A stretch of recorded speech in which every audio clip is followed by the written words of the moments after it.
You committed the ultimate act of betrayal, leaving your baby terrified, alone, unprotected, to suffer what I heard was the most gruesome death imaginable. I'm going to sentence you to life in prison without the possibility of parole. To a baby, a mother is her everything. The relationship between a mother and her baby is one of the purest and most sacred bonds in life. A mother is responsible for giving love, care, and support right from the birth of her babies, which builds love, trust, and unwavering protection. To a baby, a mother is her emotional support, giving comfort when they are irritated, and that constant caregiver to meet the child's every need.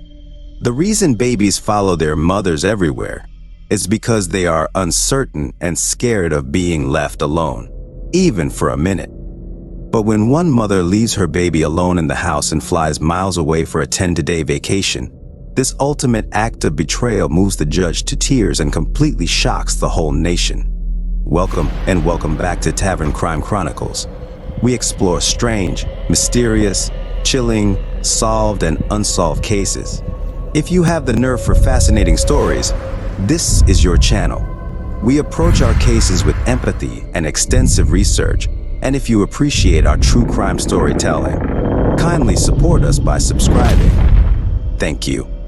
Today's story takes us to Ohio in the Midwestern region of United States of America, bordering Lake Erie, Pennsylvania, West Virginia, Kentucky, Indiana, and Michigan. Ohio derives its name from the Ohio River that forms its southern border. Home to nearly 12 million people occupying an area of 40,000 square miles, Ohio prides itself in having the only non-rectangular flag of all the United States. Ohio was also nicknamed Buckeye State after its Buckeye trees, and the Ohioans are also Buckeyes, who among them were the famous astronauts John Glenn and Neil Armstrong. But we cannot talk Ohio without American football, for it is known to have originated here, and as a memorial is the Football Hall of Fame. Cleveland in Ohio is nicknamed home of rock and roll for a reason, and of course houses Rock and Roll Hall of Fame. Ohio is also known to have been home for the ancient civilizations that arose from the lands of the Appalachian Mountains that were contested by various native tribes and European colonialists. And in this highly contested land that is known to have seen many battles and housed many revolutionaries, producing 8 presidents, is Cuyahoga County that would record the most selfish, horrific murder as witnessed by the detectives. This is the story of Kristel Candelar. Born on September 11, 1991, in Guayaquil, Ecuador, to her mother, Ketty Torres. Kristel grew up like any other child, but unfortunately had battled health struggles which included mental illness and fainting spells. She attended college in Utah Universidad, Mexico, and later moved to Cleveland, Ohio, in the United States of America. Desperate to chase the American dream, Kristel worked with the Cleveland Metropolitan School District as a family resource specialist. She would later have 2 daughters, of whom the elder one was living with her parents. While raising the younger one, Jalen, she would occasionally fall back into depression and at one time was hospitalized with mental health issues. It was, in fact, during one of those unfortunate episodes after she had been hospitalized for 2 months, in January and February 2023 for emotional and mental problems, that she decided to take some time off, and a vacation was planned. Kristel had been mostly unfortunate in her love life, and while she was having relationship problems with Jalen's father, she met another man with whom she planned to spend her vacation. In her own words, Kristel had on one occasion attempted to take her own life and thus was hospitalized without being able to walk for almost 2 weeks. So, one day, within just an impulse of the moment, she grabbed her bags and ran out of the house like someone being chased. In her own selfish way of wanting to get away from a life of stress, depression, and anxiety, she left her daughter Jalen Candelario locked in her playpen with a few bottles of milk Without looking back or even mentioning it to friends or relatives, off she went to Puerto Rico to have fun with her boyfriend. For 10 days, Kristel vacationed with her boyfriend without a thought of how her daughter was doing. She mentioned that in fact one day he asked her if her baby was okay, and she said that Jalen was fine. She thought about calling her parents, who were at the time traveling with her elder daughter of 7 years, to go check up on baby Jalen, but then changed her mind. Meanwhile, back at home in Ohio, we can only imagine what Jalen went through. Babies are fond of their mothers, and even if they are comfortable playing alone, they will always make sure the mother, or at least an adult, is within reach, as they constantly glance around to make sure they are not alone. Well, baby Jalen played by herself and eventually looked around for her mother, who was nowhere to be seen and whose voice she couldn't hear. She probably drank her bottled milk and maybe accidentally spilled some and was left with nothing more to drink. And because she couldn't look around the house for her mother having been locked up in the playpen, Jalen suffered extreme separation anxiety and cried herself to sleep. She would later wake up to the same horrible ordeal, but this time hungry and thirsty with nothing or no one to come to her aid. Oh, how baby Jalen must have been scared and terrified, and probably even confused at how no one was coming to help her out of her dirty diapers. Baby Jalen, at only 16 months old, had been betrayed by the one person who was supposed to be there for her. Neighbors heard cries from the house, and sometimes in the middle of the night at 1 a.m., but did not think it could be anything to worry about, as we all know that babies cry. And as her cries echoed in the quiet streets of Cleveland in the dead of the night, no one came to her rescue. We cannot even begin to imagine the long, agonizing pain of abandonment and excruciating final days that baby Jalen went through. But after 10 long days, her mother Kristel would eventually return. Having vacationed a few days at the beach in Puerto Rico with her boyfriend and another stop in Detroit, she returned home on June 16, 2023. Hauling her suitcase from the car to the house, Kristel could be seen in a video that was played in the courtroom. Within a few minutes of her return, she called 911 asking for help because her daughter is dying. The police arrived as soon as they had been called and found that baby Jalen had been dressed in a clean outfit before emergency responders arrived. She was with no food, just with a meal, because she was refusing. Maybe it's because she get vomited 2 days, before. Yeah. Last night she was crying a lot, and I see one moment when I was take a shower, and she was screaming like so she was screaming like probably for pain or something like that. In this morning when I wake up, I took her in the morning for Jaylene, wake up, and she wake up, and when I see her, I see she looks like a really dry, like ¿cómo se dice cuando una persona se chupa, o sea, se yeah. But the change of clothes did not hide the horrors the little baby girl had gone through. Baby Jalen was found lying lifeless on a mattress covered in urine and feces.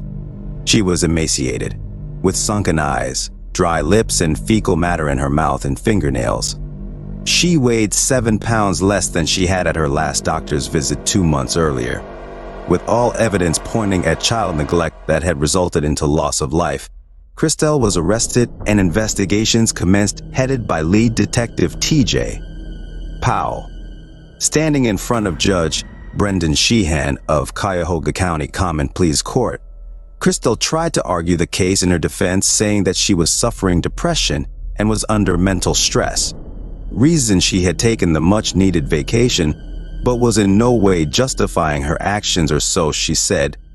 The forensic pathologist, Elizabeth Mooney, explained to the courtroom, fighting back tears, that the pain and suffering that Jalen had endured did not last for hours or even days, but possibly a week. The feeling of abandonment for days on end, coupled with pain of starvation and extreme thirst, is the type of suffering I don't think any of us could ever fully fathom, she said. In this capacity, I was assigned the task of performing an autopsy on little girl Kristel Candelar. in order to determine her cause and manner of death. Unfortunately, this is one of the most tragic and unfortunate cases I've had in my career thus far. So today I speak on behalf of her and her findings with the course of my examination.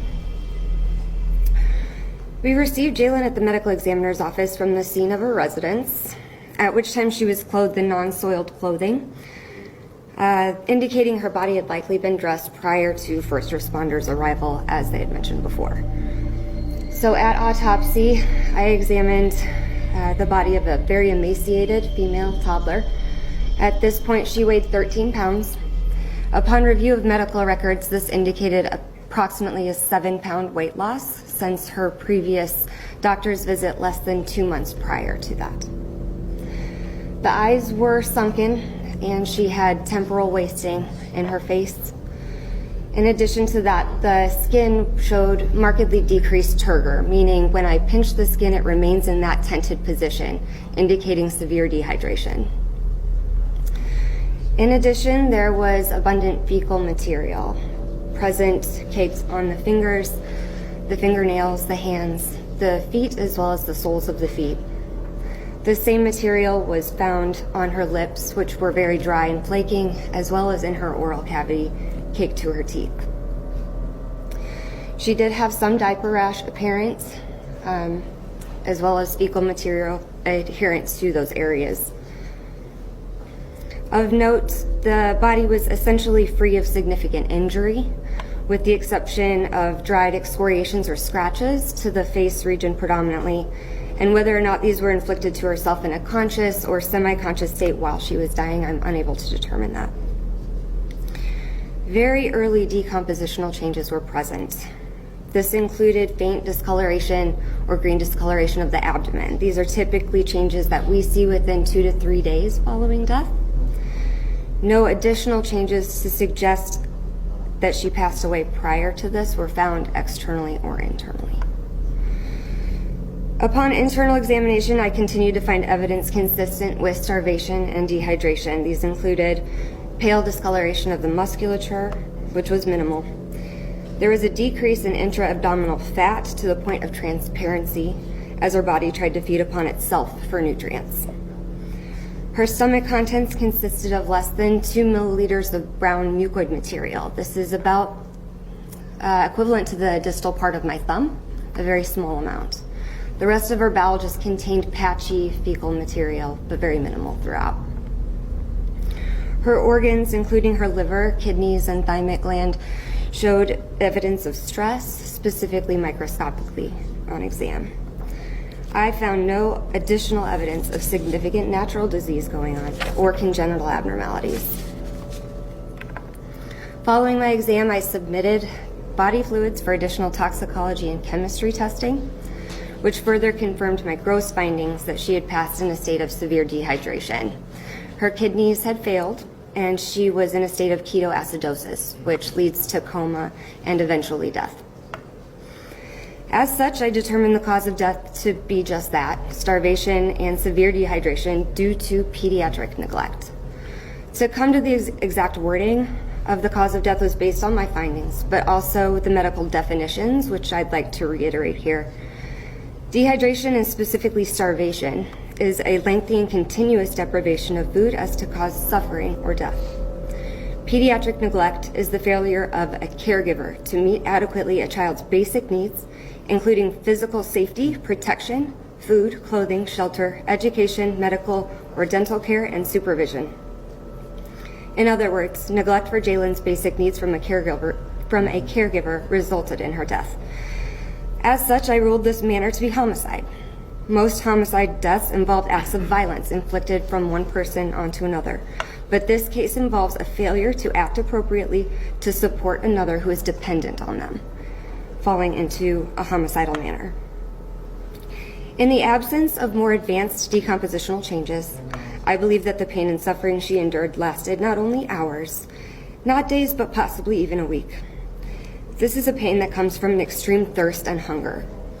It also stems from an inherent terror of isolation, or the lack of someone present to provide that.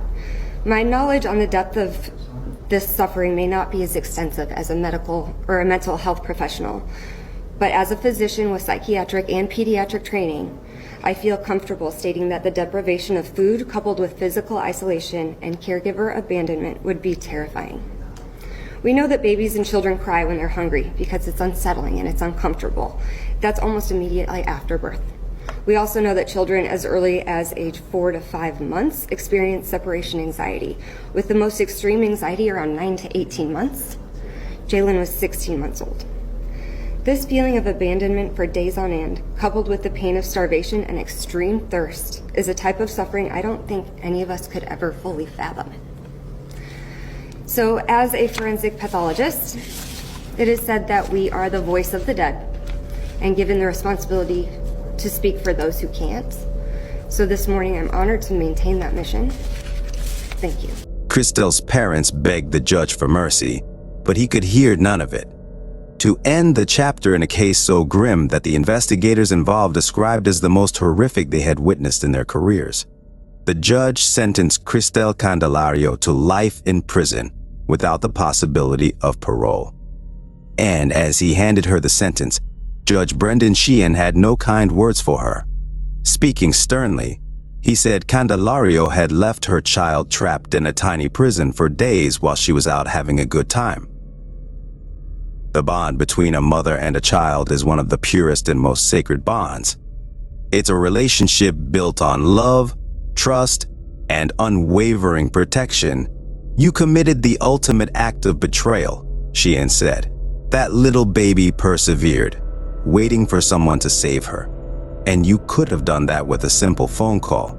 Instead, I see photos of you on a beach while your child was eating her own feces in an attempt to survive. Just as you didn't let Jalen out of her confinement until she died, so you too should spend the rest of your life in a cell without freedom, Sheehan said.